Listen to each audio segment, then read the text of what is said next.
Upper കുട്ടനാടിനൊപ്പം മലയോര മേഖലയും ചേർന്ന് കിടക്കുന്ന തീർത്ഥാടന ജില്ലയായ പത്തനംതിട്ടയിൽ ഇക്കുറി ആര് പിടിക്കുമെന്ന ചോദ്യവുമായി മുന്നണികൾ പ്രചരണം ആരംഭിച്ചു. കഴിഞ്ഞ ദിവസം കോൺഗ്രസ് സ്ഥാനാർത്ഥികളുടെ പട്ടിക പുറത്തുവന്നതോടെ മണ്ഡലത്തിൽ 3 മുന്നണികളും പ്രചരണം ശക്തമാക്കി.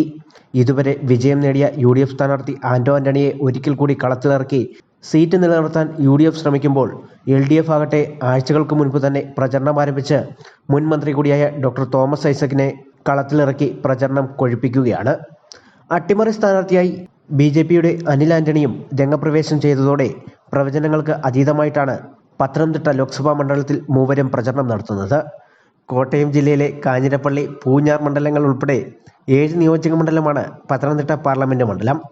ഇതിൽ 5 എണ്ണത്തിൽ LDF MLA മാർ വിജയികളാകുമ്പോൾ ലോക്സഭാ മണ്ഡലം LDFന് എപ്പോഴും കിട്ടാക്കനിയായിട്ടുണ്ട്.